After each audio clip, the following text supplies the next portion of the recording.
Howdy, I'm Kate Kavanaugh, and you're listening to the Mind, Body, and Soil podcast, where we're laying the groundwork for our land, ourselves, and for generations to come by looking at the way every thread of life is connected to one another.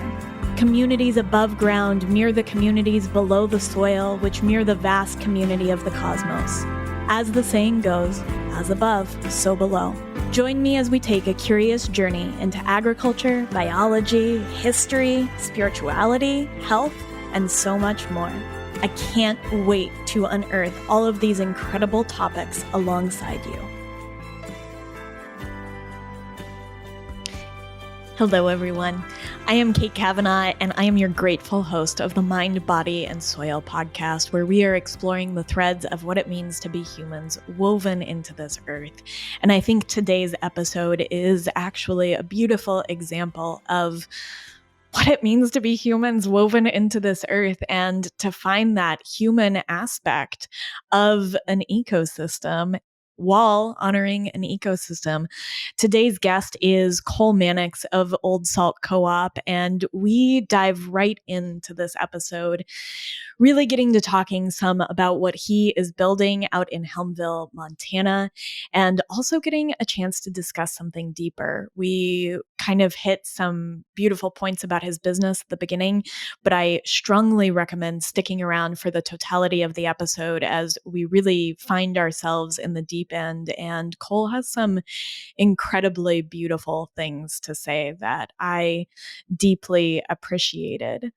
I want to give a quick shout out at the end. Cole invites anybody who is looking to join a team that has a lot of meaning and some skills to give, that Old Salt is looking for those people. And so if you're one of those people, I just want to throw that out there for you at the beginning. And I want to say that I attended the Old Salt Festival last June, where I had just the best time. And one thing that came into my mind during this interview, that there was recently a bit of a study that was exploring some of the efficacy of various forms of antidepressants, from talk therapy to SSRIs to walking and exercise to counseling about exercise. And the one thing that was truly an outlier, walking was at the top of the list. So you know that I am right there walking it out with you. But one big outlier at the very top that was incredibly effective, more effective than anything, was dancing. And one thing that I loved at Old Salt was the opportunity to do some dancing and to just dig in deep with my community. I got to meet so many people that I had been orbiting in the internet space for a really long time, but I also got to meet some of you, and I hope to do the same this year. As always, sometimes some references come up in the course of a podcast that I kind of want to revisit in the intro to prepare us. And one of the things that Cole mentioned that I had never heard was the idea of the Hamish line. And I did a little bit of digging, and there's a great op-ed piece in the New York Times by a gentleman named David Brooks discussing the Hamish line. And I thought I would read a little piece on that, because I think that this is something that I'm going to be noodling on, and I will link it in the show notes as well. So these are some excerpts from The Hamish Line by David Brooks. Recently, I did a little reporting from Kenya and Tanzania before taking a safari with my family. We stayed in 7 camps. Some were relatively simple, without electricity or running water. Some were relatively luxurious, with regular showers and even pools. The simple camps were friendly, warm, and familial. We got to know the other guests at big communal dinner tables. At one camp, we got to play soccer with the staff on the vast field in the Serengeti before an audience of wildebeests. At another camp, we had impromptu spear throwing and archery competitions with the kitchen staff. 2 of the Maasai guides led my youngest son and me on spontaneous mock hunts, stalking our quote-unquote prey on foot through ravines and across streams. I can tell you that this is the definition of heaven for a 12-year-old boy and for someone with the emotional maturity of one. The more elegant camps felt colder. At one, each family had its own dinner table, so we didn't get to know the other guests. The tents were spread further apart. We also didn't get to know the staff, who served us mostly as waiters, as they would at a nice hotel. I know only one word to describe what the simpler camps had and what the more luxurious camps lacked: Hamish. It's a Yiddish word that suggests warmth, domesticity, and unpretentious conviviality.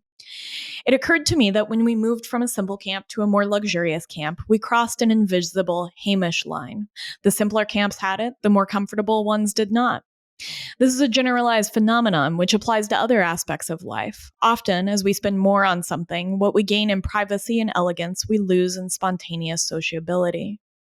Restaurants and bars can exist on either side of the Hamish line. At some diners and family restaurants, people are more comfortable, leaning back, laughing loud, interrupting more, and sweeping one another up in a collective euphoria. They talk more to the servers and even across tables. At nicer restaurants, the food is better, the atmosphere is more refined, but there is a tighter code about what is permissible. Hotels can exist on either side of the Hamish line. Whole neighborhoods can exist on either side of the Hamish line. Alan Ehrenhalt once wrote a book called The Lost City about old, densely packed Chicago neighborhoods where kids ran from home to home, where people hung out on their stoops. When the people in those neighborhoods made more money, they moved out to more thinly spaced suburbs with bigger homes where they were much less likely to know their neighbors. In the 90s, millions of Americans moved outwards so they could have bigger houses and bigger lots, even if it meant long commutes. Research by Robert Frank of Cornell suggests this is usually a bad trade-off. People are often bad at knowing how to spend their money. I've been at least as bad as everybody else in this regard. Lottery winners, for example, barely benefit from their new fortunes. When we get some extra income, we spend it on privacy, space, and refinement. This has some obvious benefits. But suddenly we look around and we're on the wrong side of the Hamish line. We also live in a highly individualistic culture. When we're shopping for a vacation, we're primarily thinking about where. The travel companies offer brochures showing private beaches and phenomenal sights. But when you come back from vacation, you primarily treasure the memories of who, the people you met from faraway places, and the lives you came in contact with. I love this so much, and he wraps it up and he says, buy experiences instead of things, buy many small pleasures instead of a few big ones, pay now for things you can look forward to and enjoy later, to which I'd only add, sometimes it's best to spend carefully so you can stay south of the Hamish line. I think that so much of this conversation spoke to a sense of deep community, and that the bonds that we forge this side of death are vitally important for what it means for us to live a good life. And that the memories that we are creating, the connections that we are helping to forge and that we are forging in this life are going to be a part of what we're building, and that we can't lose sight of that. And I can't help but come back to this idea that Cole had, that perhaps we're not building businesses to sell. And as a business owner, who's been through the ringer the last year, as my long-term listeners will know, perhaps we're building businesses to live in. And I think that in a world that really favors consumer packaged goods and CPGs, that this is an important concept. And to build these experiences like the Old Salt Festival, where we are getting to dance together, getting to meet one another, getting to forge those connections south of the Hamish line that we will be able to take with us. And I just really took a lot out of this episode, and I'm excited to share with you all of that.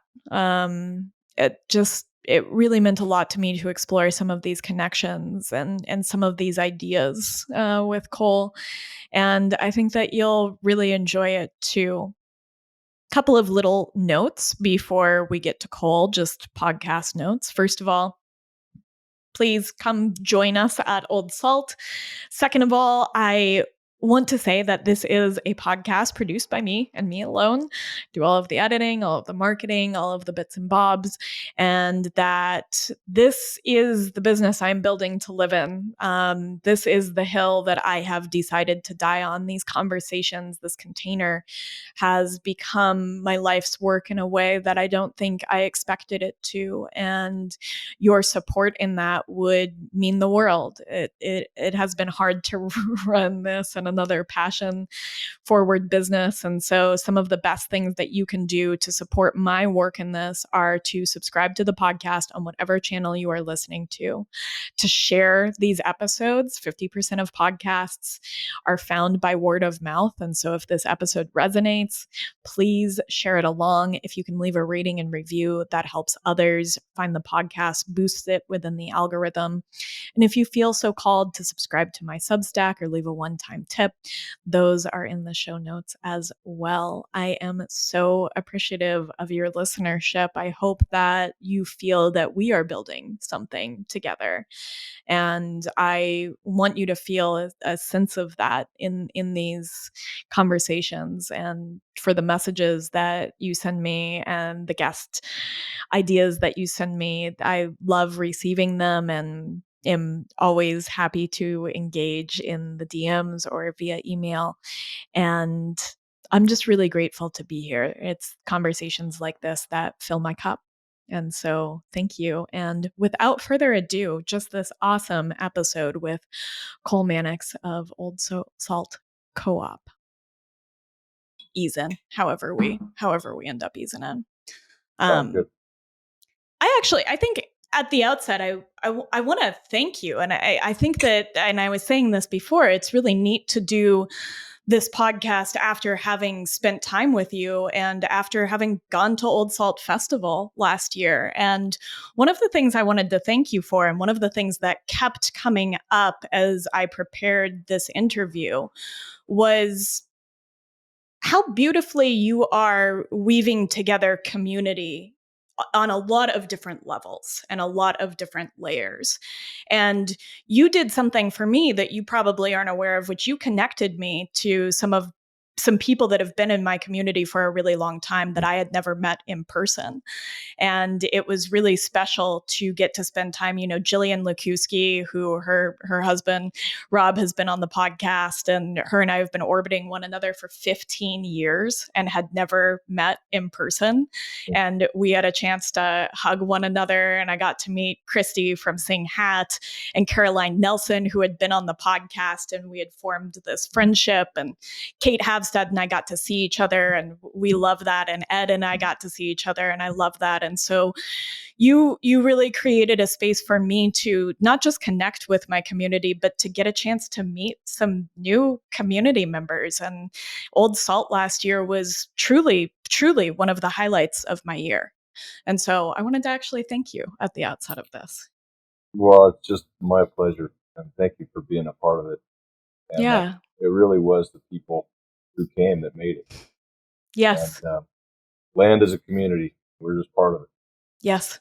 This is something that I have really picked up as I've listened to you in other interviews, is a deep sense of wanting to bring people together. And I heard that word time and time again as I listened to you talk. You talked about people. You talked about the people that you wanted to connect back to their food, that you wanted to connect to a regional area, back to Montana, back to a sense of place, but also with one another and connecting to people within the Old Salt framework that you're building, and just this strong sense of community. And so maybe a good question to start this is why people and why community in the way that you see it?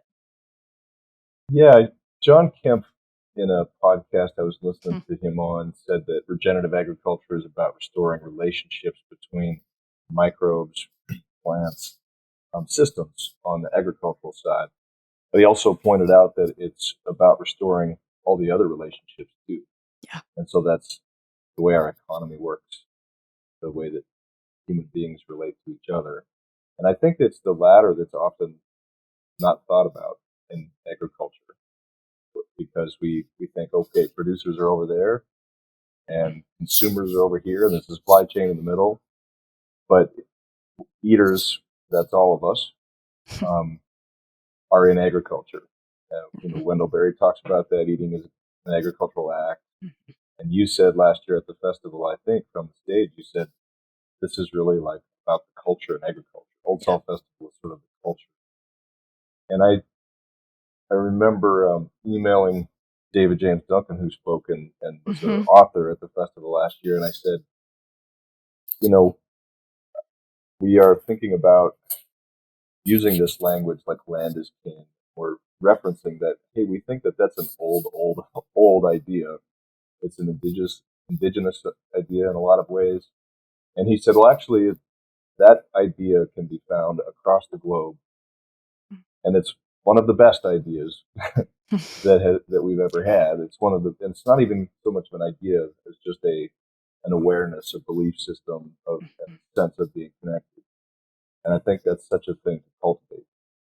Yeah, I do too. I couldn't agree more, and I think that cultivation is something that has to happen both from a place of intention. And I think that a lot of what you're doing at Old Salt is intentionally cultivating that sense of kinship. But I also think that it's such an old idea in certain ways that there is a passivity to it, that we are, in some of my work, the way that I think of this is that we are made out of place, right? Those microbes that are in the soil that are nourished by the cattle out there, or whether it was bison tens of thousands of years ago, whatever it is, they nourish the grasses, and those grasses become a part of the flesh of bison and those microbes too. And there's this Mhm. reciprocity, and then that flesh becomes part of us. It crosses a one cell wall thick membrane and becomes our very selves. And yet at the same time, we are only 10% human, right? Only 10% of our cells are human. The rest are microbial and members of other communities. And so this is very much about that sort of passivity of we just become place in the act of eating, which, as Wendell Berry put it, and as you put it, we are all a part of agriculture within that framework. And I think it's a really beautiful thing to become made of place and to have that sort of passive and active relationship to land. Yeah, you said it well. And it's not just that we're hungry for actual nourishment. I think it's that we're hungry for connection to place and each other. And so it was just one more kind of really fun thing that it's hard to know when you organize an event like that. What is it really going to feel like Yeah. until you actually hold it? Yeah. And I think, my biggest hope is that it does connect people to a place and it enriches our place. It brings new people in. Oh, And um, I would say it's kind of interesting too. You can't control what it all feels like. And we're about to launch this new restaurant in a month called The Union by Old Salt. And we're as curious as anybody else what is it actually going to feel like. mm, Will live music feel like the right fit in there or not? yeah. And will it be more on the boisterous side or more on the sort of quieter side? I don't know. It's part of the Yeah. fun of it. You just discover it as you go. I'm curious, number one, how the festival felt after opening it, but I have to say, one of the things that I've learned in business over the last 11 years is that when Josh and I opened up the butcher shop, we had this idea of what it was going to be and who was going to fill it. And we were dead wrong. And one of the things I've learned that's really beautiful is that anticipatory feeling of waiting to see who fills it and wanting to be in service to who comes and shows up, and wanting to remain flexible and adaptable in my own business model to be able to Mm. encompass what is here, what comes. And so I'm sure that the festival is in a process of adaptation after you've felt it, and here you are doing that again for the restaurant. And I think it's a really beautiful skill as a business owner to be able to have that flexibility, that adaptability. Well, the the feedback last year on the festival was that people left with more energy than they came with, Mm. and that was, I think, the highest compliment anybody paid it, That which is is like yeah, the inspiration side of things. And you're gonna be tired after a weekend, but are you good tired? yeah. Is Or, your cup full? is your cup full? Yeah. And so, yeah, hopefully that can happen again. And I think we've got a really wonderful shot. A lot of the same people are involved, and a lot of new people are involved this time. Mm. I love that. And since we're in the middle of it, I do want to say that by the time that this podcast comes out, early bird tickets will be available. Tickets are available for June 21st through 23rd. Correct me if I'm wrong. Right. Okay. That's right.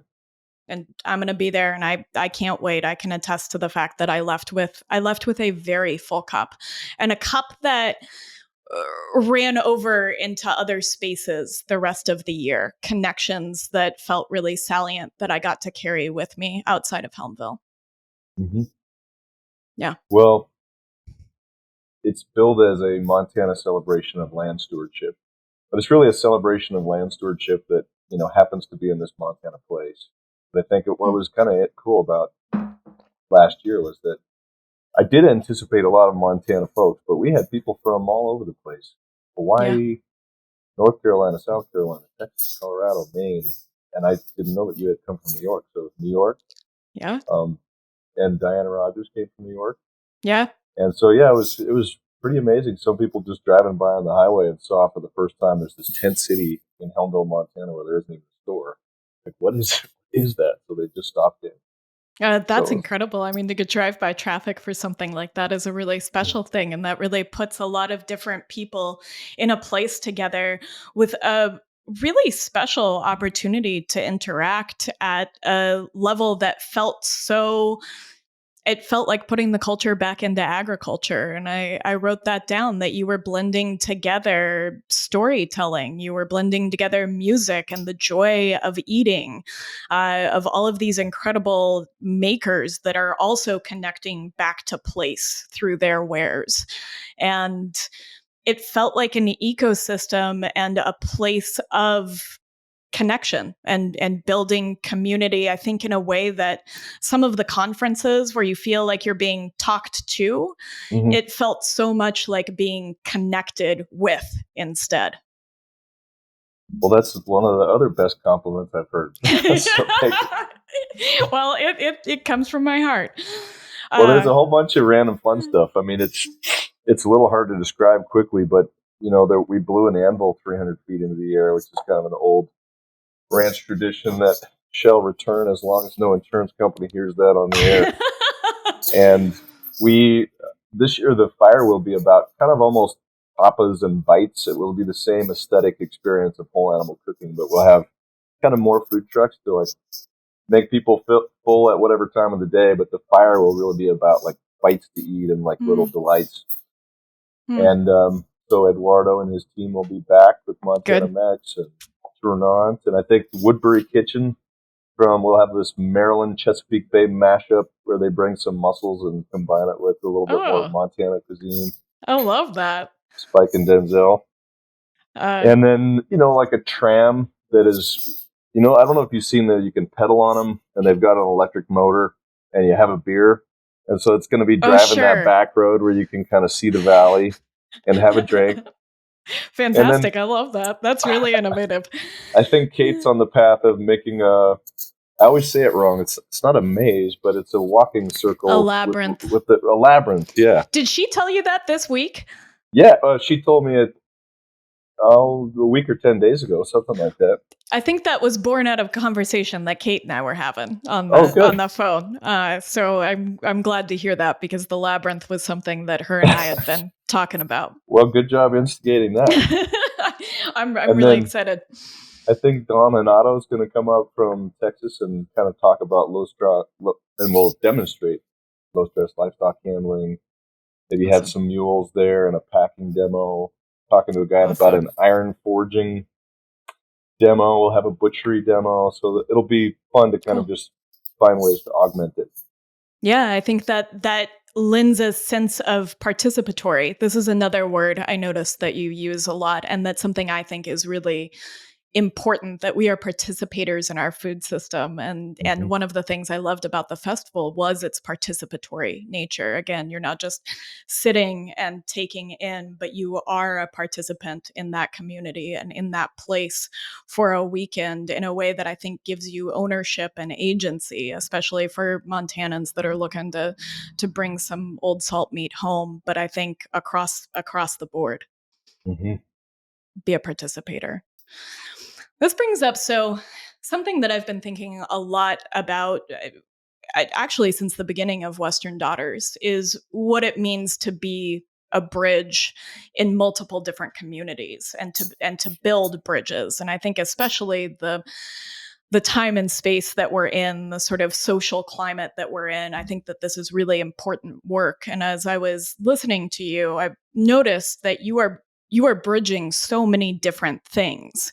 You are bridging an urban and a rural space, both literally, having come from a really rural background in Helmville and now living in Helena, and bringing some of that meat from your family ranch into Helena and across Montana, especially in more urban environments. But you are also bridging what I think is an incredible, important bridge, and something I've spent a lot of time trying to build, between producer and consumer, especially where you're really trying to give value back to the producer in a way that it hasn't been for some time, and also reaching the consumer with an incredible product. And I also couldn't help but be struck that you are in many ways a bridge between generations in your family, that you are in between your children and your parents in an intergenerational family ranch and business. And that I think those functions as a bridge, and I'm not sure that word resonates with you, are really important where we are right now. And I kind of wanted to begin to tease at some of those. Mm-hmm. Well, yeah, in the best case scenario, hopefully I could be a reconnector of the circle. And that's sort of a bridge, you know. Oh, yeah. I think so many of our systems are, need to be recircularized, whatever you So do want I. to say.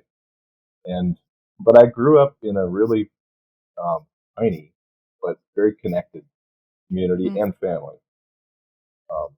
My mom and dad and my sets of aunts and uncles all were in business together, and I was the oldest of the fifth generation on the ranch, and I was the oldest of four siblings, but we also had 13 first cousins just on that side, and who all had a connection to that place.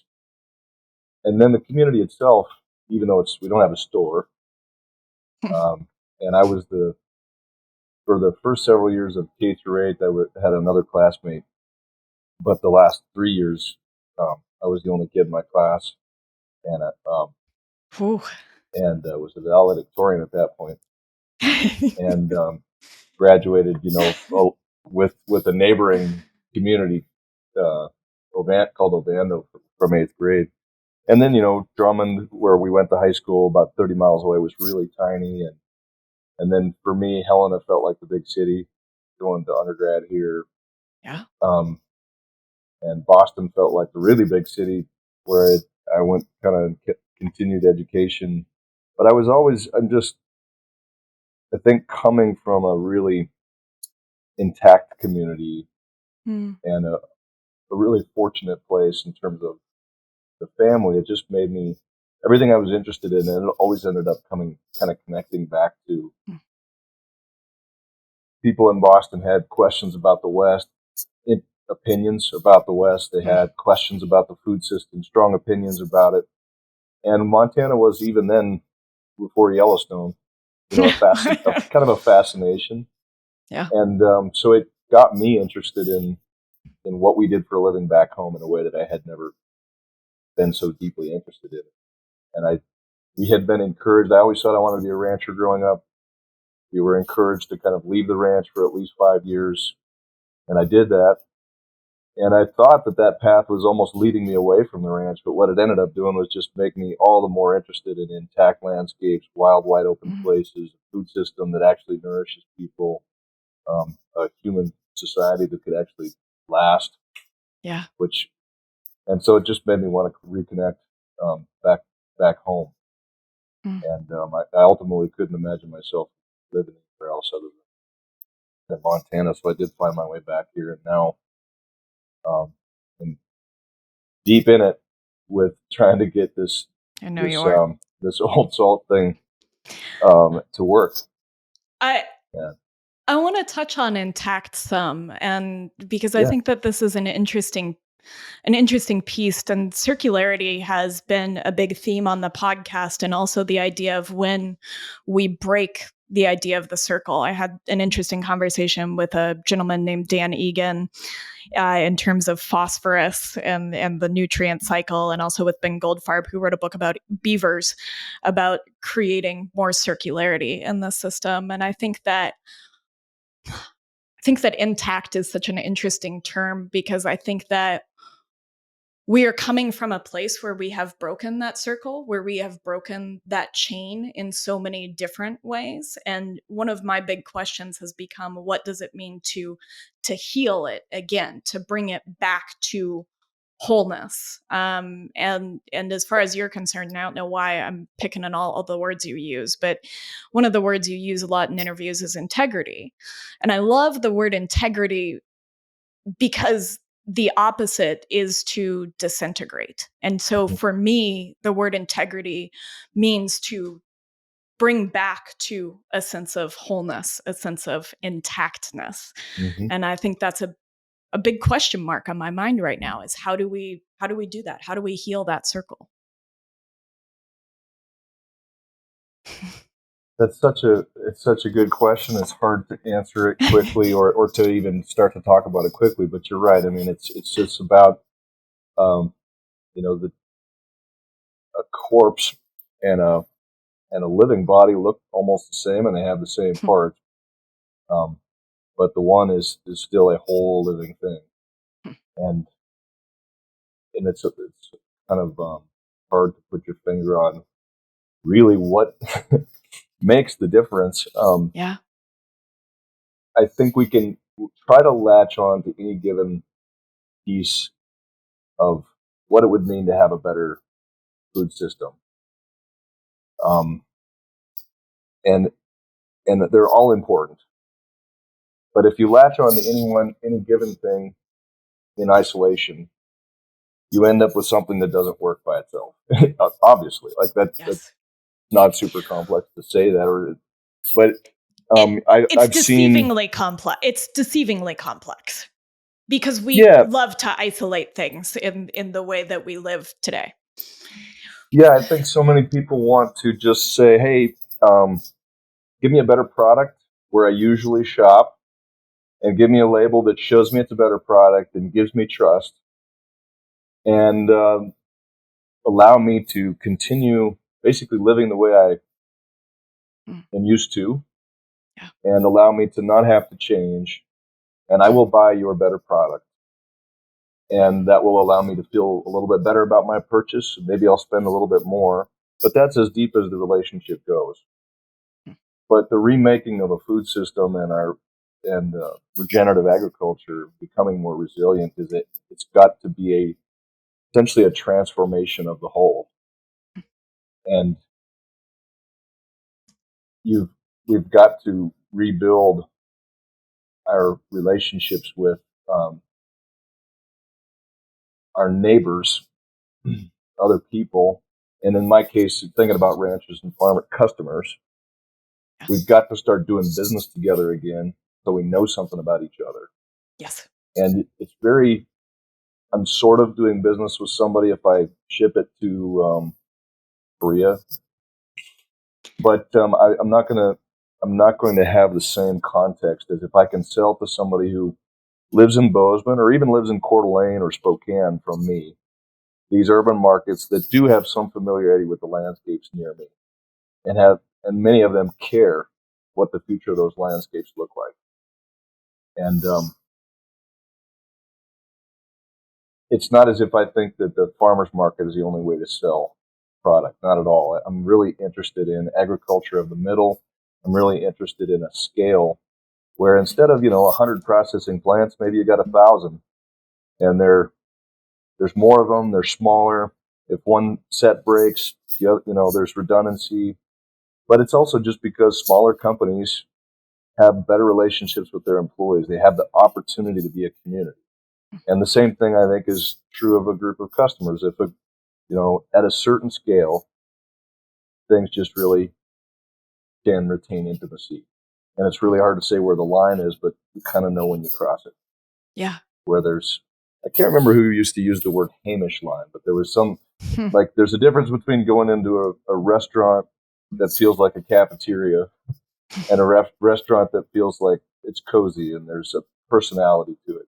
Mm-hmm. And they said it was about which side of the Hamish line you're on. And I can't even remember if I'm using that word right, but it sticks in my mind. But it's that way, I think, with the food system and scale.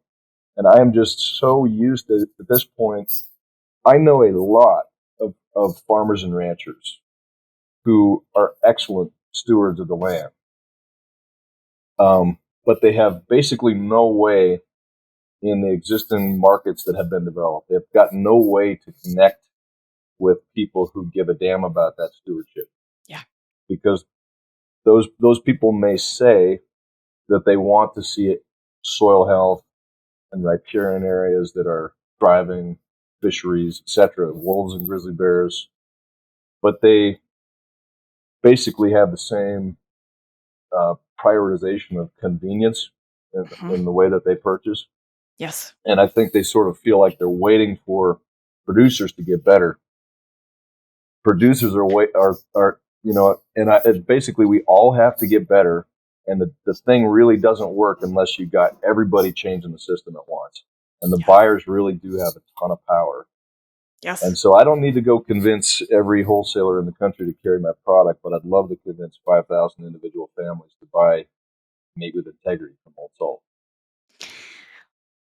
There is so much I want to dive into, and I want to come back to that idea that you said at the beginning, the idea of a transformation of the whole, and the idea that transformation is something that both consumers and producers are going to be a part of, and that this food system has to be transformed in order for it to work.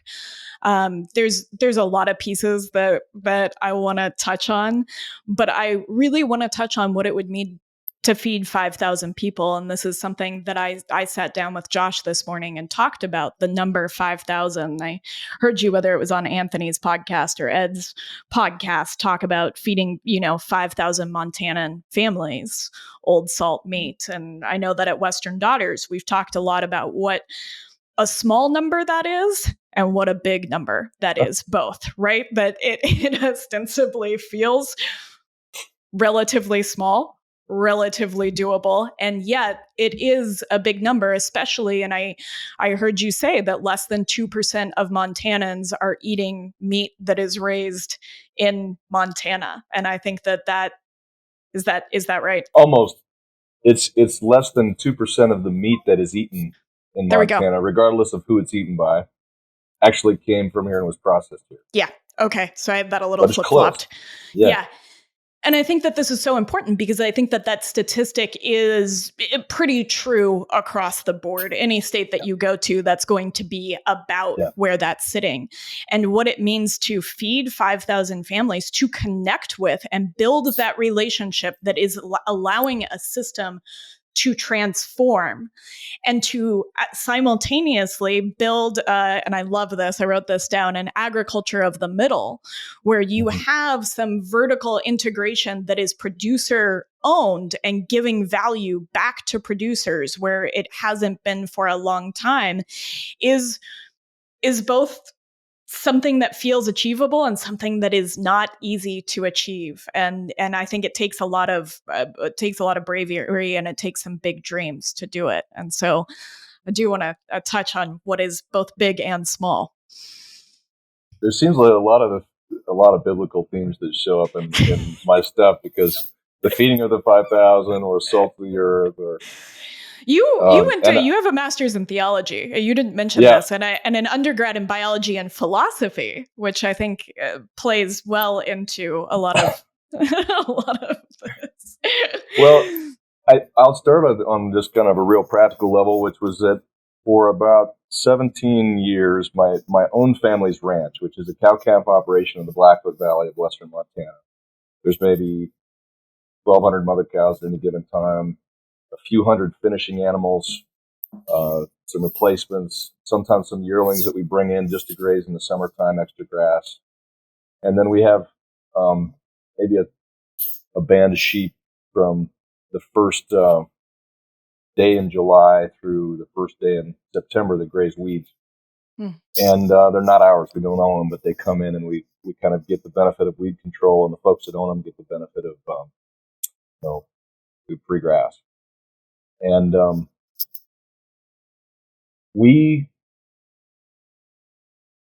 in my case, a lot of times I hear the story is that, hey, well, dad or grandpa screwed it up, and we really got it now. Like we fixed it. We came in and really figured this out. I've heard that story a lot recently, but we're sort of the opposite, where our parents and aunts and uncles, it's not like they are perfect, but they have done an amazing job, not only of adapting, learning, maintaining their own relationships and business together. It's like being married to 6 people, Yes. And I guess being married to 5 people, because 6 wouldn't be an even number. But yeah, you're sort of married to your spouse plus 4 others. Yes. And they've done an amazing job. And I think our generation is just trying to figure out, okay, how can we come in, be involved, and not screw this up? Because it gets more complex as you go. So I have 3 siblings, and I think I'm going to get this right, 3 first cousins that are all back. I'm not on the ranch. I live in town, and am part of this kind of, I'm connected to the family ranch, but I don't work on it. And anyway, this is a roundabout way of just giving some context. We do a little forestry. 17 years ago, we started a beef enterprise. And so of all the stuff we sell every year, maybe 25% of what we raise is now sold locally. Maybe 30% to 35% by value, but in terms of by livestock, it's 20 to 25% probably. Yeah. And we just kind of had, and I've been witnessing this right along. We got to a point with it where we're selling a few hundred animals a year that way. There's a lot of complexity now with packing orders in the freezers, communicating with those customers, running the route system. And during COVID, we did run up against basically the custom processor we mostly use, who does a great job. They really do. But they were just bottlenecked. And yet the difference between, so how do you solve that problem? If you want to keep growing locally, you want to get out of the commodity system that you really just don't like, at the end of the day, as much as possible, how do you, we basically faced the decision, either step back and re-enter the commodity system mostly, because Sure. it's just too hard to do local food, and or grow this thing significantly. Yet we didn't have the capital, we didn't have the skill set, probably didn't have the risk appetite by ourselves to go do that. Because to keep if you're gonna, you're bottlenecked on processing. Okay, so let's build processing. Well, instead of now, being able to sell 200 or 300 a year, to keep a processing facility busy and pay back the note, it's going to have to be $2,000 to $3,000 a year. It's a big growth gap to jump, the valley of death. So I kind of came to the family and said, well, what if we work with other producers that we already know and trust to build a brand? We market together, we'll build infrastructure together, we'll raise money together. And if it works, it can bring in more farms and ranches that participate and sell livestock into the company. And I'm going to get back to 5,000. So I know. I like where you're going. We sell to about 600 people, 600 individuals, and that's about half our local business. The other half is wholesale. The wholesale is really tapped out. Grocery is kind of a wholesale grocery in a lot of ways. We have a couple wonderful natural food stores we sell to, but by and large, it's a place you go to die if you're a small food brand. It's true. And the margins are so tight. They're tight, yeah. And unbelievably you have tight. The same really is true. There's I see a little more opportunity in local restaurants, but for the most part, when you sell to local restaurants, they're buying burger, and they're using that on their menu to say we buy local, but most of it isn't local. Mm-hmm. And part of that is just because we don't have the infrastructure to really process it, distribute it, break up all the carcass, utilize it we've kind of, either we never had it in certain parts of the country, that local infrastructure, or we don't yet have it. But 600 individuals buy from us every year, twice a year on average, and on average $300 a time. Okay. And so it starts to be pretty, So anyway, 600 people buy an average of about $600 a year, right? Yeah. Of essentially just raw beef. We don't have value-added products. We don't have lamb yet. We don't have pork yet. But we basically just said, there's not such a distance between 600 and 6,000 or 5,000. Yeah. Like I can picture, Helena has got 40,000 people. Zula has got 100,000 people. When you actually do your market research and you say, oh my God, of all the people who make over X amount per year in these urban areas surrounding me, and of all those people who eat meat, and of all those people who eat local, even at that 600 direct customers, we might only have 4% of the market already. Like how much direct to consumer opportunity is there? Could we get to 12? Maybe, but when you start saying, "Oh, I'm going to get 25 or 30% of a market," you're probably kidding yourself. And yeah. But I think what we know is the margin works when you sell to individuals, and all you don't have when you do sell to individuals, you don't put yourself out there with a big contract for $100,000 of sales a week to some wholesaler that could drop you tomorrow. So those people, building a relationship with them, they can make your little system work. Yes. And it's not like once we build a foundation like that, it's not like you can't do other things. It's not like you can't branch out into wholesale. It's not like direct to consumer is the only way to buy anymore. But for little brands like us that are trying to survive in an industry that has gone completely one way, yes, where it's just all very controlled and consolidated, that's where the opportunity is eating around the edges and kind of earning the right to exist until perhaps you're big enough to start.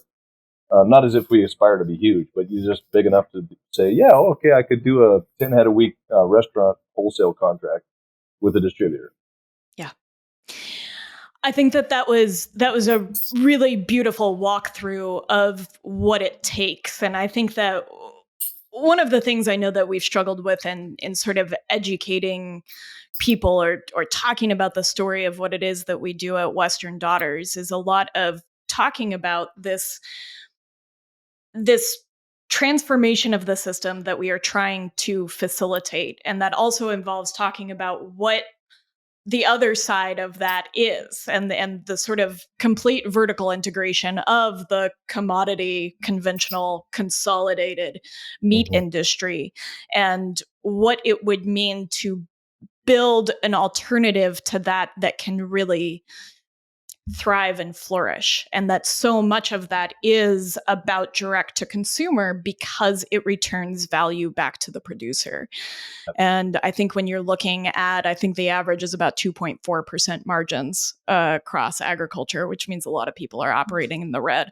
And having operated and talked about owning the butcher shop here on this podcast a decent amount, I've talked about our margins, which aren't dissimilar from that. And just what a tight rope you're walking. And when you build that relationship, when you build that bridge and that connection, you are opening the door to something else being possible in reciprocity and in connection and with people.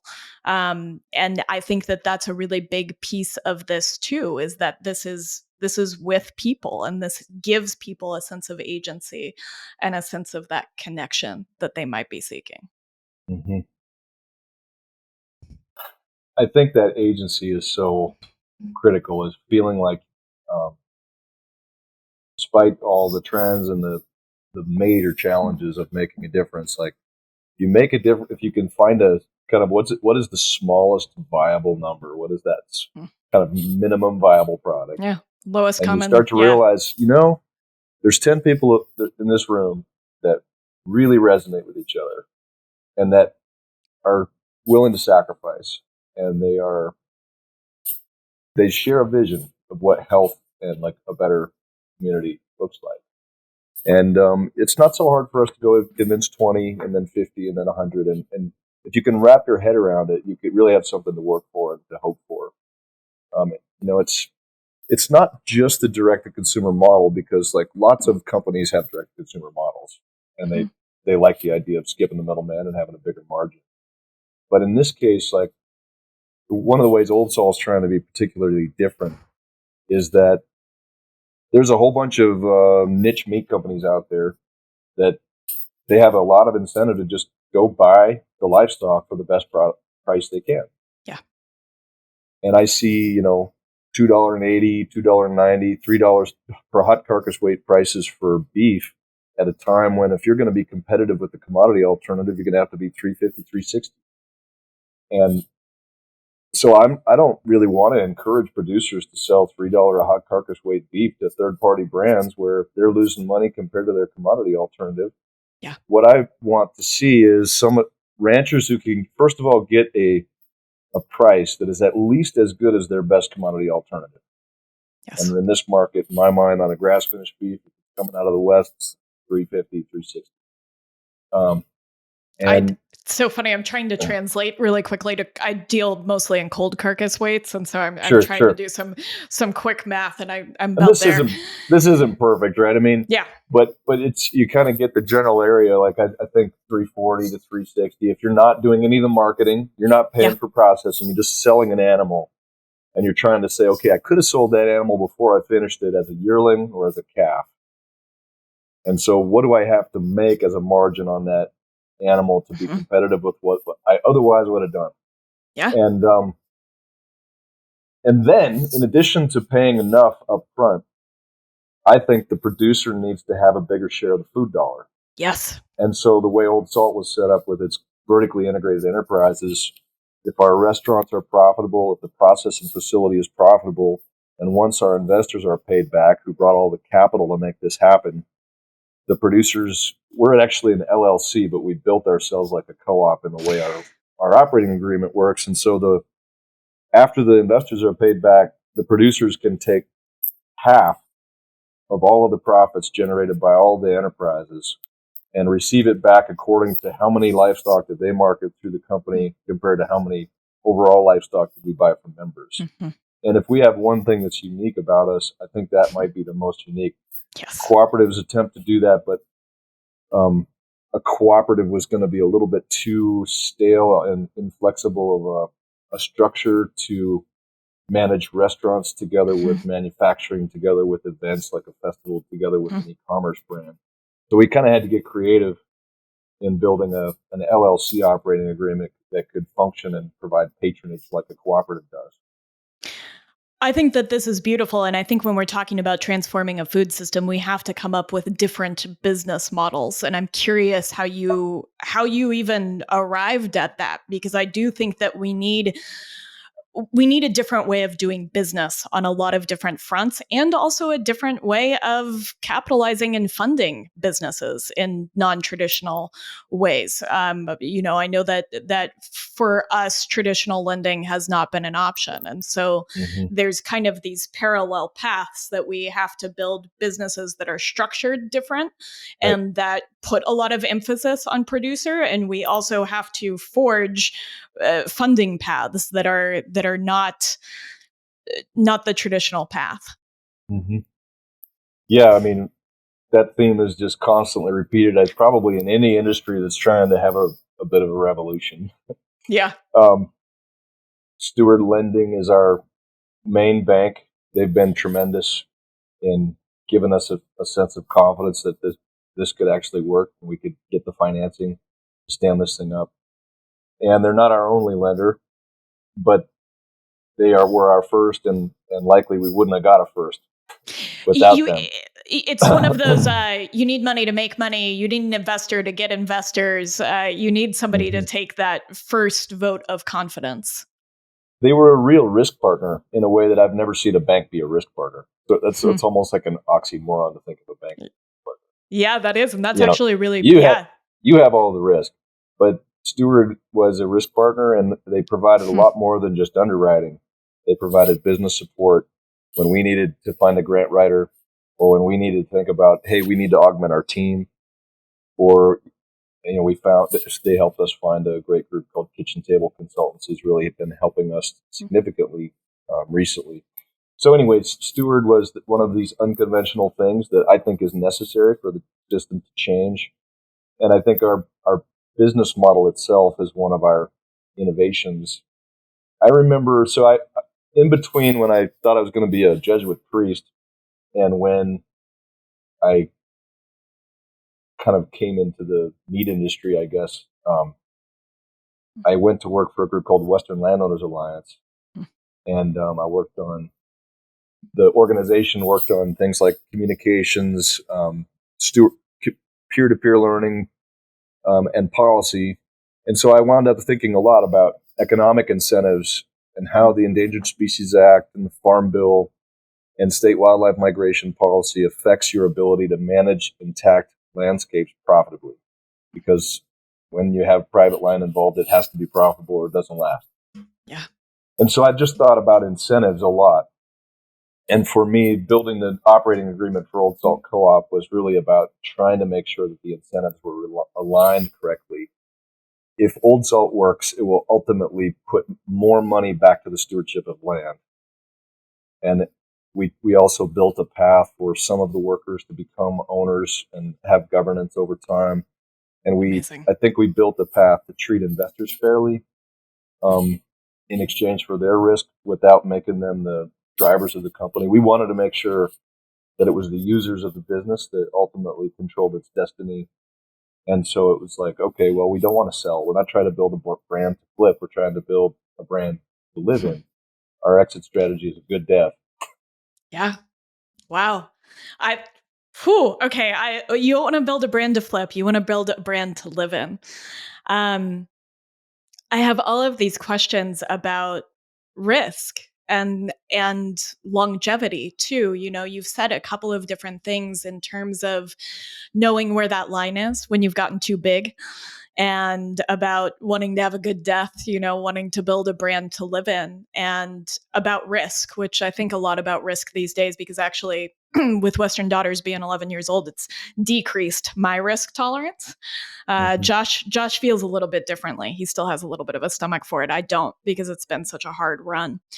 But I don't quite know how to ask this question, so I'm going to circle the drain for a second. But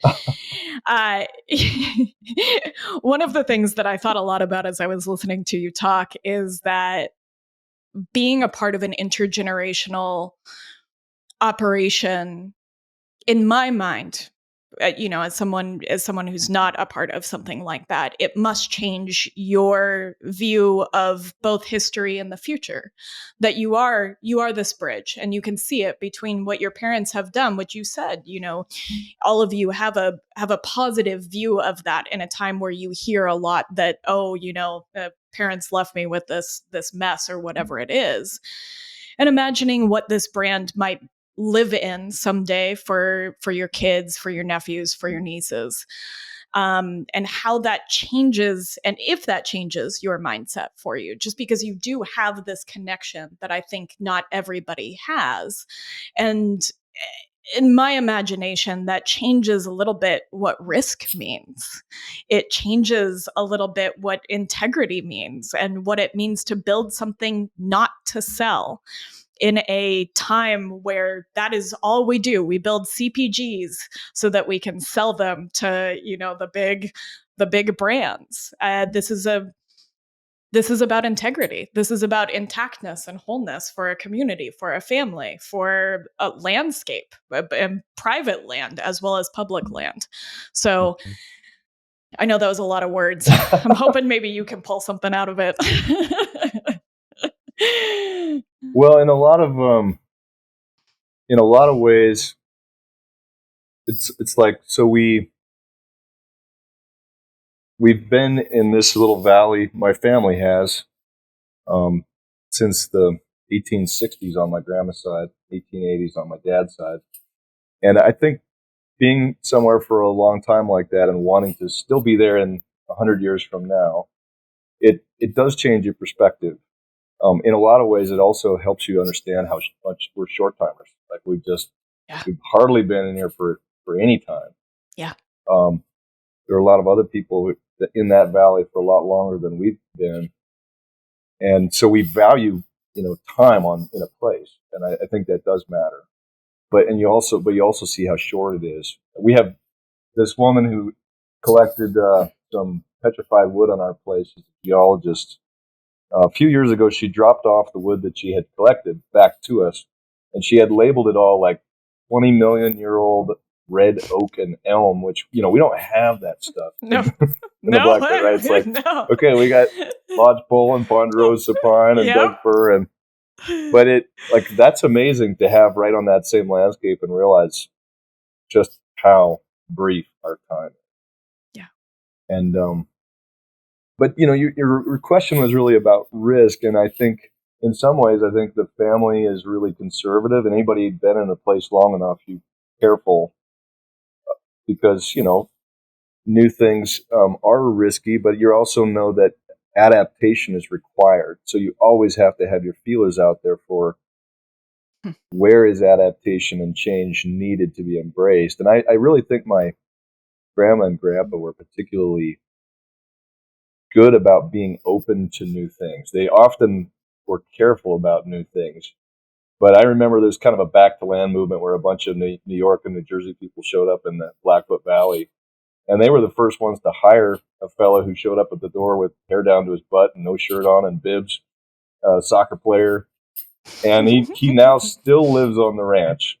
And he Wow. became the kind of the irrigation manager in the valley for a long time. And they were just open to new things. It was a little different to meet Randy, I think, but he's become a tremendous member of the community. And they extended the benefit of the doubt to him.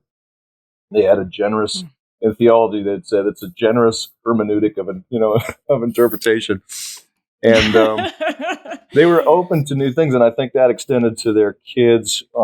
Like they were very open to hearing out Fish, Wildlife, and Parks about one of the first easements that came through their Habitat Montana program, and the U.S. Fish and Wildlife Service, and any agency or nonprofit partners that approached them about an idea for the riparian areas, because we have had a lot to learn and still do about how our operations are impacting the ecosystem. And I think at the end of the day, like, we would be very much more conservative with something that risked the ranch, but not so conservative about other big risks that, like, we think that the ranch is already at big risk because of the way that the industry currently works, and we think our society is at big risk. And so the status quo is riskier than just about any form of entrepreneurial activity I can think of. Wow. Yeah. And so, like, yeah, it's all kind of relative. Like, we all sat around. I remember Cooper Hibbert, he's one of our board members, a wonderful ranch manager with his family's place near Cascade, and Hillary and Andrew Anderson with the J. Barrell ranches, and my brother. And we sat around in a snowstorm in Melville in early 2000. Or, I'm sorry, this was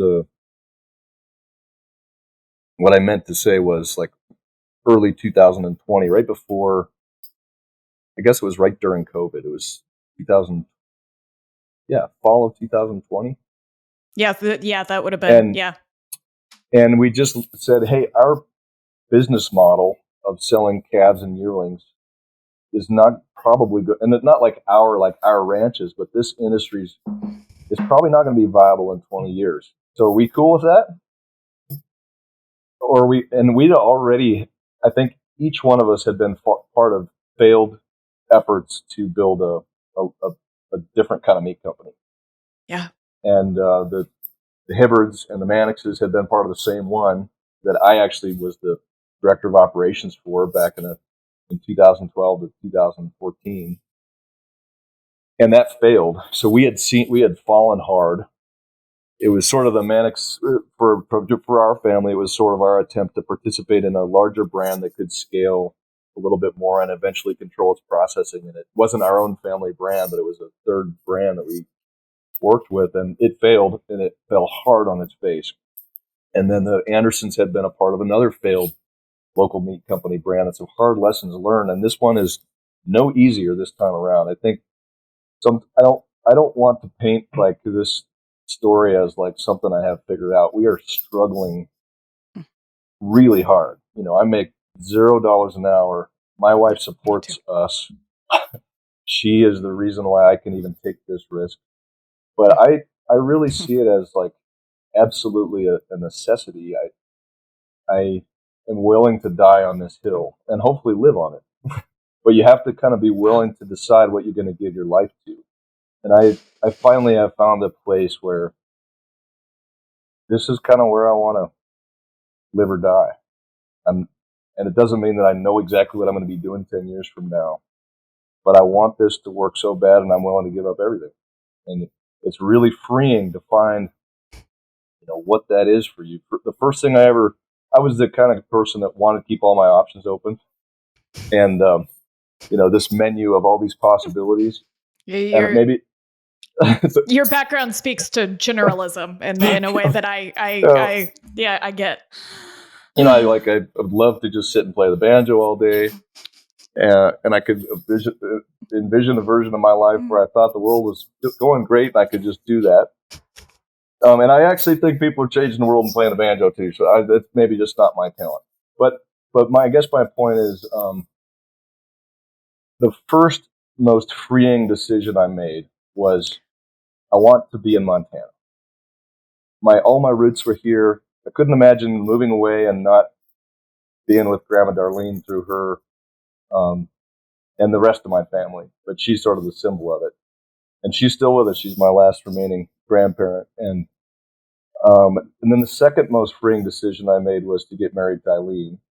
And that was one of these things that limits you. It says, okay, she couldn't imagine her life outside of the Helena area around her mom and dad and her siblings. And then the third most freeing decision was, okay, I'm going to give my life to this whole crazy notion of Old Salt. And we are fighting to make payroll every week. And we're raising millions of dollars that don't really come into the bank account. You could just use them, but it's debt and leverage that makes you have to deliver to investors and banks, and your customers. Yeah. So it is absolutely terrifying. And if I sat back to think about risk too much, I'd be so paralyzed I couldn't move. So instead, I just embrace how risky it is, but I feel fully alive. Like, this is the set of problems I asked for. We're in it now. Like, let's go try to be salt of the earth. Let's try to go enhance our community and our landscapes. Thank you, number one, I think, for detailing the weight of risk. I think sometimes we talk about risk in a way that removes it from ourselves, when I think that risk is so integral to what it is to dream really big and to find a hill that you want to die on, and to have freedom in wanting to live and die on that hill. And I appreciated that addition really deeply. And I want to thank you, because I know that the risk that Josh and I have taken with Western Daughters, like it weighs heavy, and it means the world to me, right? Like, that this is what I have devoted my life to. And I think that is a part of risk, is finding a sort of freedom in limit, as you were talking, and we've talked about this some on the podcast, that sometimes that limit or that container gives us freedom. The container of a marriage, the container of making a decision of where you're going to devote your life, gives you freedom to live in that risk, to live in that dream, both, and to carry both. But it's not easy, and it's salty, right? I mean, it's a salty place to be, and it takes some grit to be there. For sure. Yeah. Yeah, I think the living and dying on something is very connected to meat, because and I think I've heard you talk about this a lot, of just this relationship with death. So many of us are paralyzed by that fear, and we spend our lives trying to avoid the question, or set ourselves up and put a lot of stuff in a barn, and that you can't take with you. And that's an old story there. Yeah. And I'm forgetting the fellow that wrote this article. I don't know why I'm forgetting his name, but it's called "The Cross and the Machine." And from my background, that really speaks to me. Oh, was it Paul Kingsnorth? It was Paul Kingsnorth. Yeah, that's right. And I really do think, like, the machine analogy, like many things are like a machine and you can compare it to a machine, but the living world is not a machine. And it's a mystery, a deep mystery, even, as deep as people go in science. And it's not like I have all this depth with science. I'm curious at a little tiny bit of background.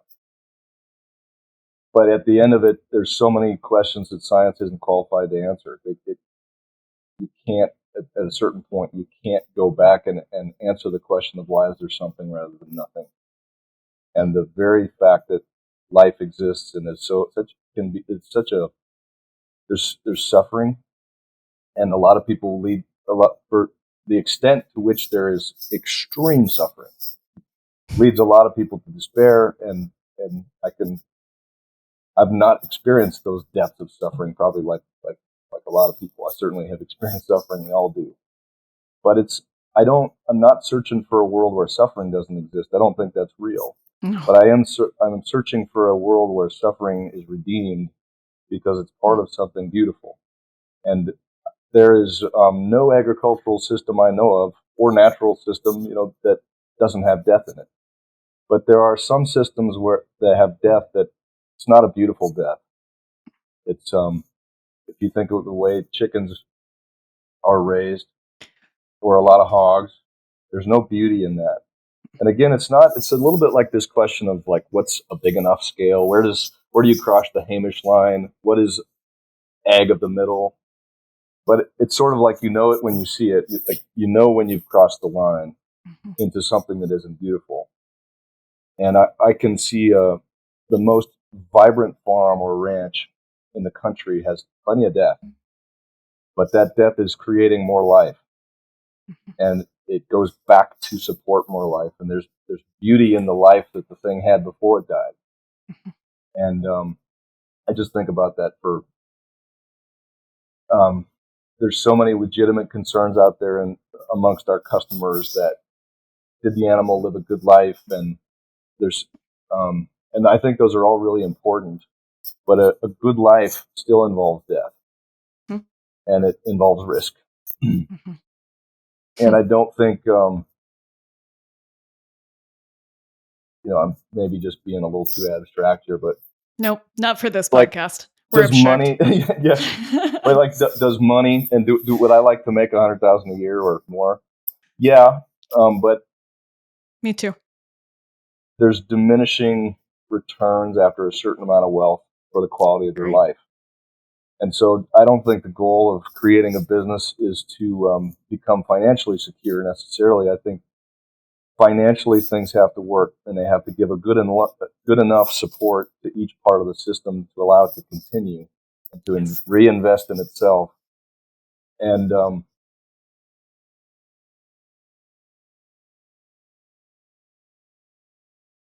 so while I think, do we need to feed the world in agriculture? Well, yes, the world has to be fed, but I don't think the American meat industry has to feed the world. That's not its job. No. The job for us is to manage the land we have at the carrying capacities that it can sustain, maintain or improve its ecological integrity over time, and produce good food. And if everybody has the freedom in their own backyards to do it the same way, then I have some trust that if we're looking first at the land and its capacities, and we're saying, how's it doing from the water system to the carbon cycle, to the variety of biodiversity that it supports. James Rogers has this quote about the goal of agriculture being more heartbeats per acre, which I love. Lots of different types of heartbeats. Mm-hmm. Yeah. I'm not even sure that analogy limps when it comes to microbes, probably, but I could think of them as sort of having a heartbeat. Yeah, and being a heartbeat in a way, being a heartbeat of soil in many ways, that they are a heart.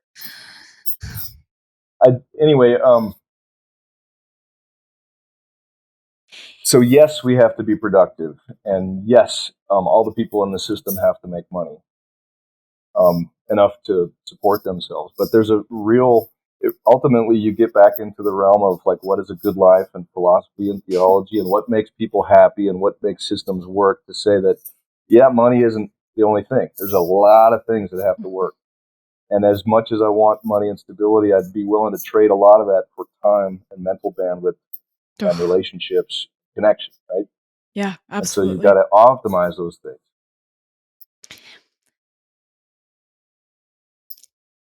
I have a lot of thoughts. Sorry, I left you. No, this is right. This is the kind of conversation we often have on this podcast. And so I love this.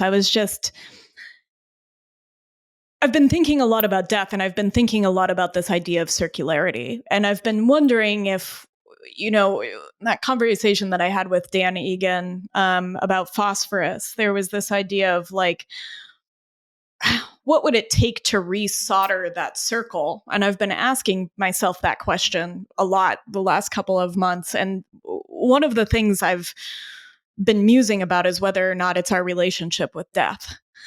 That it is our relationship with death that informs the completion of that circle in so many different ways, because death is that point of transformation.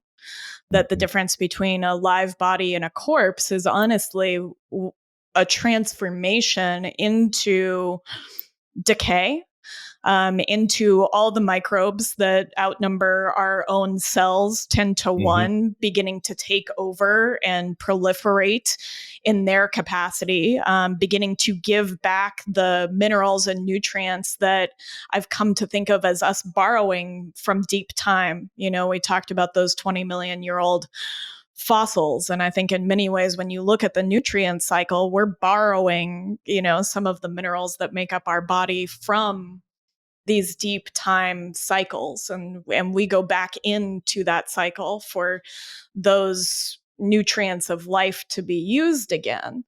But I think that death is also where you can see a limit, right? It is the idea that we can't have growth in perpetuity, whether that's in a business or on a landscape. We have to recognize a point where an asymptotic line becomes an S curve and begins to shift and set dead, and to build a business, as you so beautifully put it, that we can really live in. Not built to sell, but built to live in. And part of imagining the living in that is knowing that this time is short, and that that death is there, and that death is an impetus for us to live a good life now while we are here. And that was one of my questions for you, because I heard you say that on Anthony's, like, what is a good life? I thought a lot about that leading up to this. And I think a good life is knowing that that death is there, and wanting it to be a good one, and wanting it to be a connected one with people that we love, right? I think death gives us a lens where we can say that money is not the most important thing. It's those connections. It's the relationships that we're building, the communities that we're building, the ecosystems that we're building that will be lived in by others at some other place and time. And so I wonder a lot if death heals it in some ways. I think you're totally right about it. In a way, it's the ultimate limit.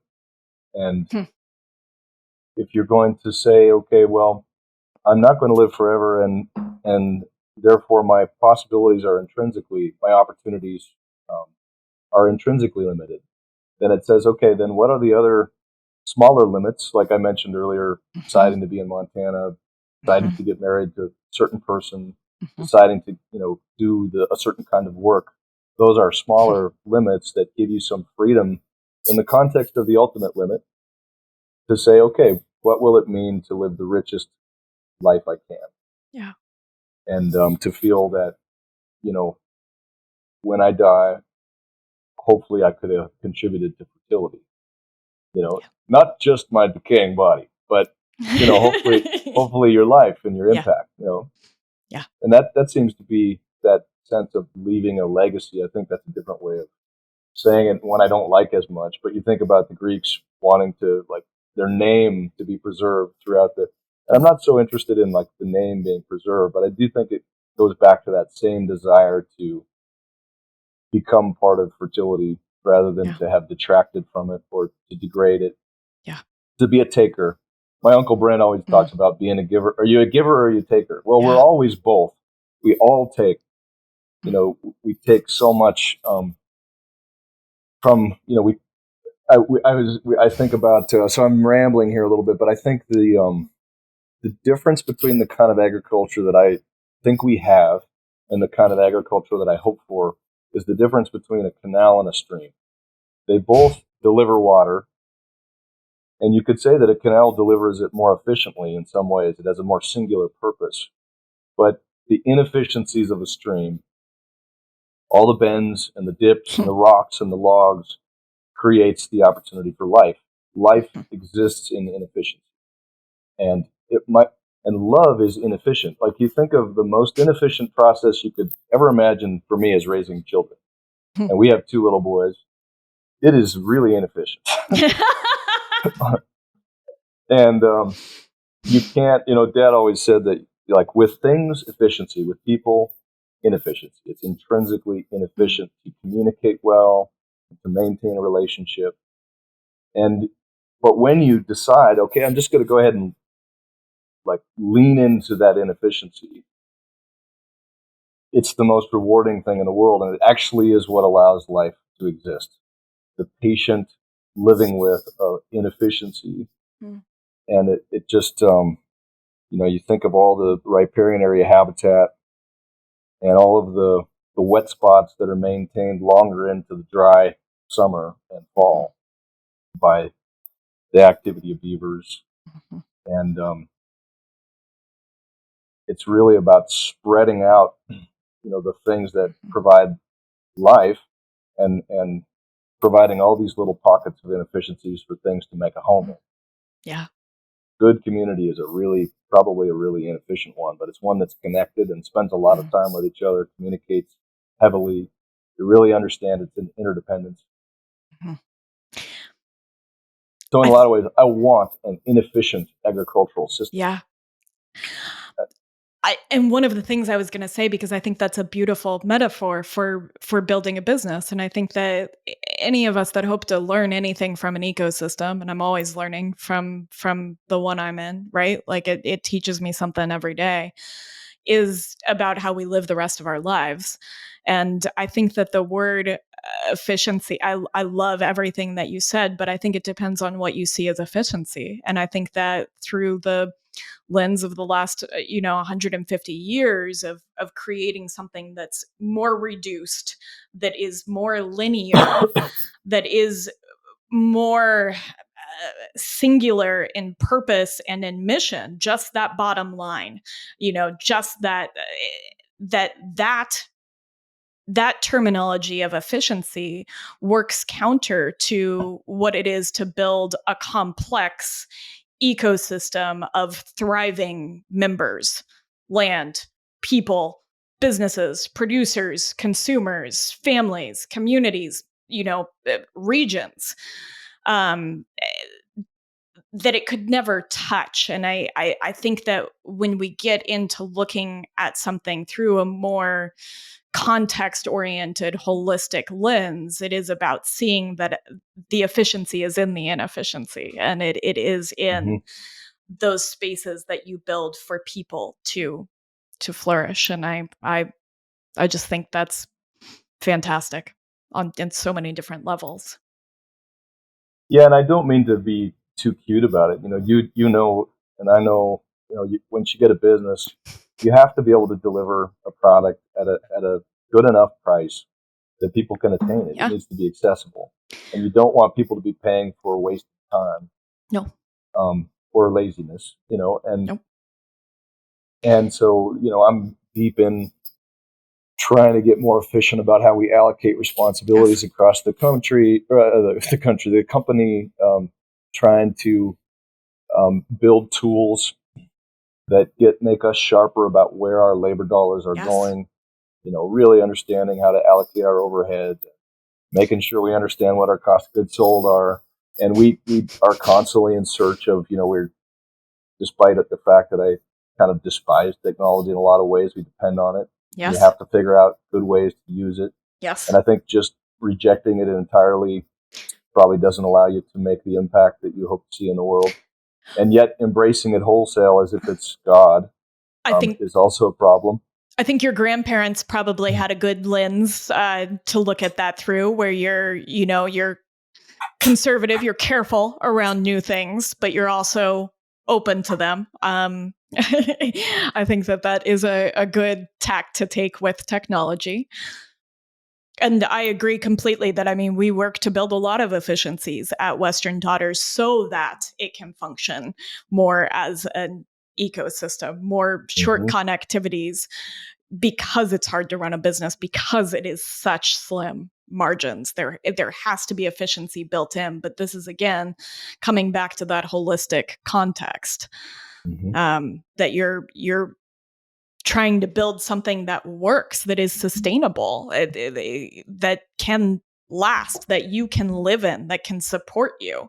I do not take a paycheck from Western Daughters, and neither does Josh at this time, and that's tough.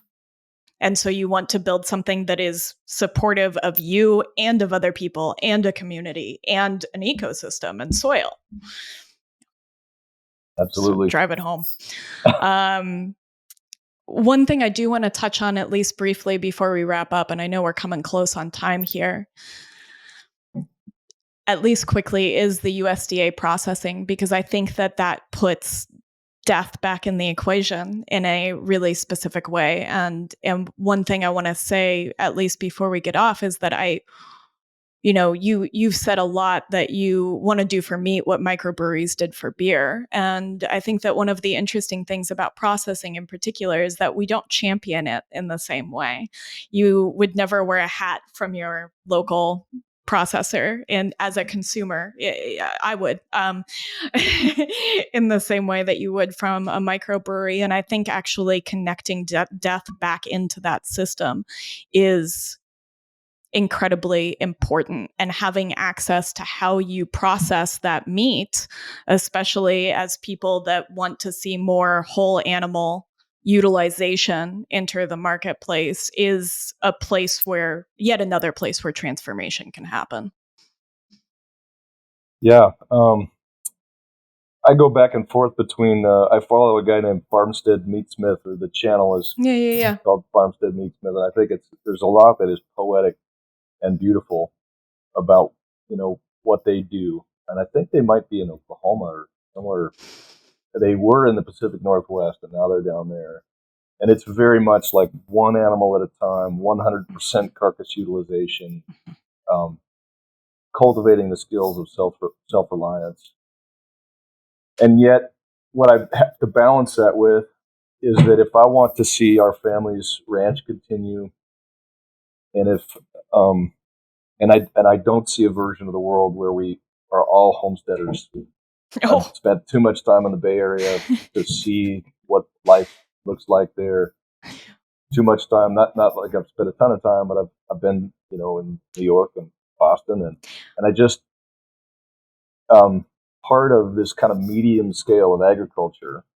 Yes, I value farmers markets and I value urban agriculture for sure, but one of the unique things about these ranches in Montana that I have kind of said about, hey, my job is to serve them continuing to exist.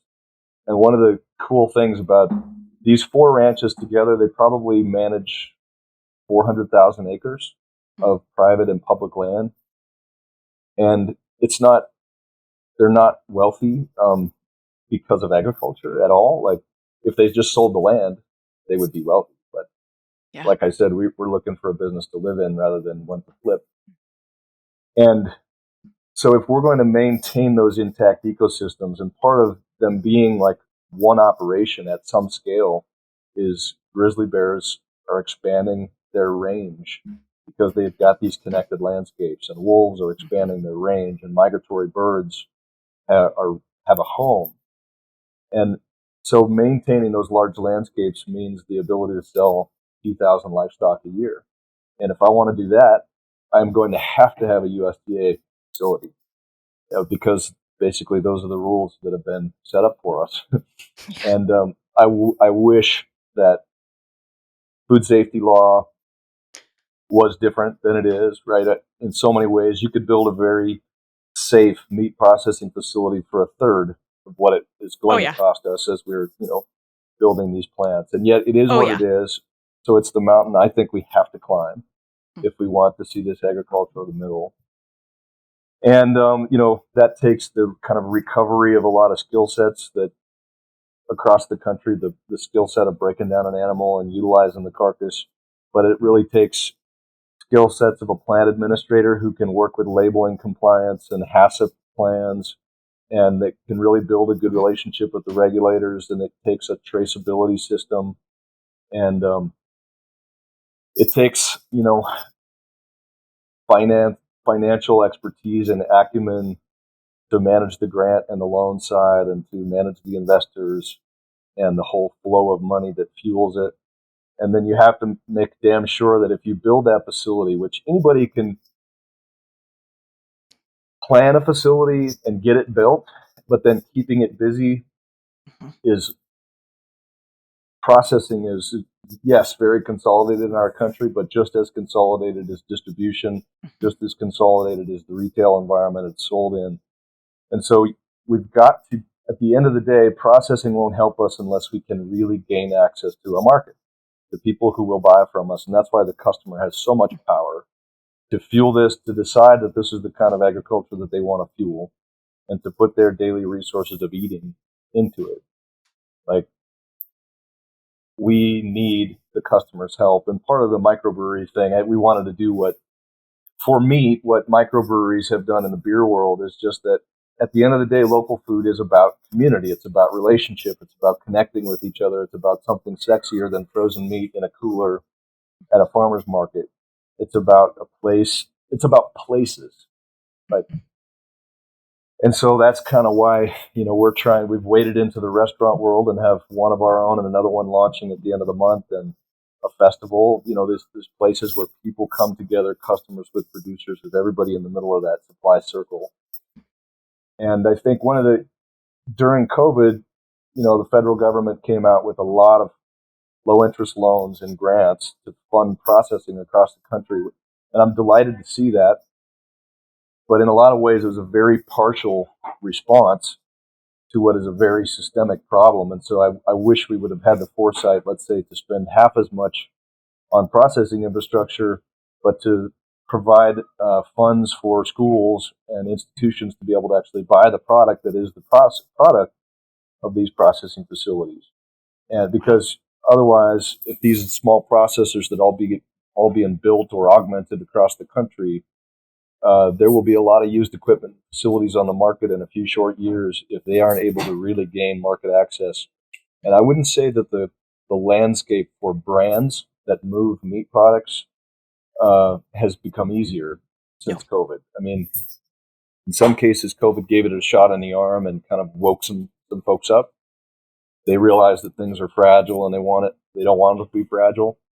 But in a lot of ways, we kind of forgot really quickly, and we went back to, business as usual, life as normal. A very short-term memory. Yeah, and so like processing is so critical. I think we need to be able to sell to neighbors, and right now, if we're going to sell commercially to neighbors, we need inspected processing services. So these plants are critical, but just as critical is that market access and the ability to actually find a group of customers who will keep that processing facility and its employees busy, doing what they do well. Yeah. I think one of the things that I think has been really beautiful about this conversation is how often you come back to consumers and just how much power they have. And I think that this is a message to consumers in a lot of ways, in how you can be involved and how you are a part of place. I mean, whether or not you are conscious of it, you are a part of that agricultural supply chain. And Yep.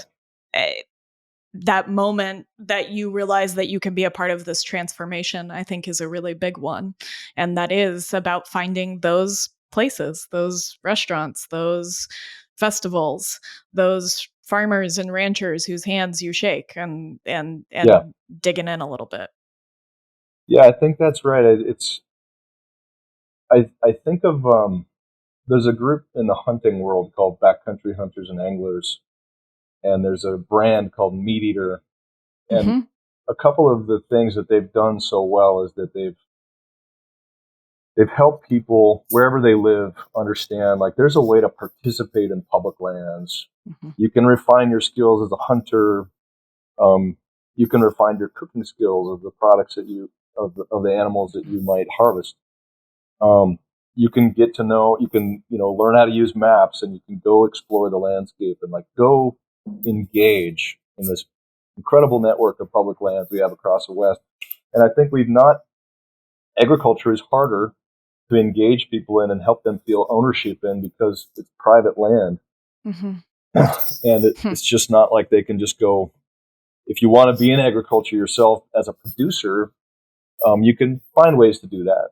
But if you're a customer, how do you really participate and dive into the degree? Like, how do we feel like we're together in that mission, rather than just basically being a passive customer?